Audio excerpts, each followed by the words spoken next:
So, are there any stocks that position investors best in this type of market, like right now? I mean, you got to look at the really washed out sectors Hmm. of the market, and we talked about a couple names on this podcast Hmm. before.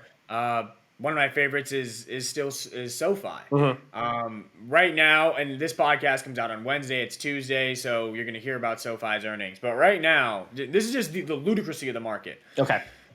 Upstart, they use AI algorithms to basically uh, gauge your credit worthiness. Okay.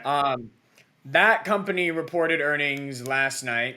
They beat on Q1, guided really low on Q2 in 2022, huge down guide, huge cuts, Hmm. and the stock got clobbered by, Hmm. I mean, last check it was down 60%. I don't know where it is now, but it was down 60% in a day. And this is a big company, so we're talking a massive, massive chunk of valuation gone there. But in sympathy with that, last check, SoFi stock was down 20%.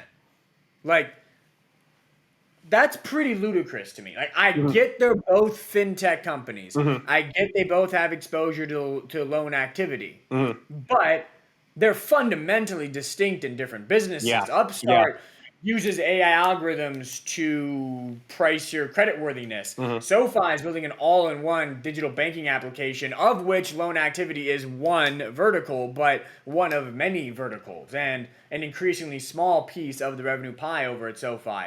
So it's absolutely irrational and ludicrous to me that Upstart reports numbers.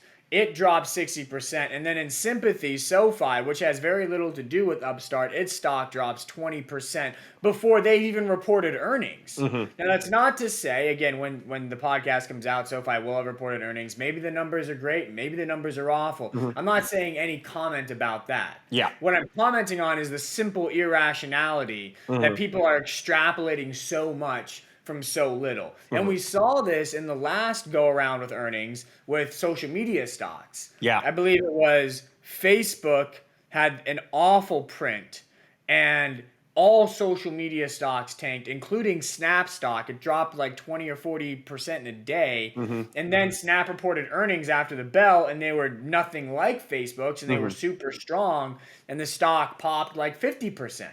I Hmm. mean, we had like a 90 percentage point swing in that stock in a single day because of irrationality Hmm. and investors extrapolating too much from too little. But Hmm. that's just the market we're in. That's a microcosm of the behavior in the markets today. It's Hmm. irrational. It's not based on fundamentals. It's all based on flows, and it's all based on macroeconomics. So Hmm. that's why, again, I go back to the thing: put on the blinders. Blinders. Put on the blinders.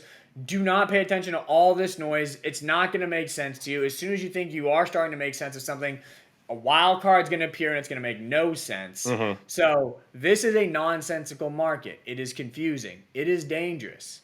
What you need to do is put on the blinders and focus on what you know. Hmm. Invest in what you have a high degree of confidence in.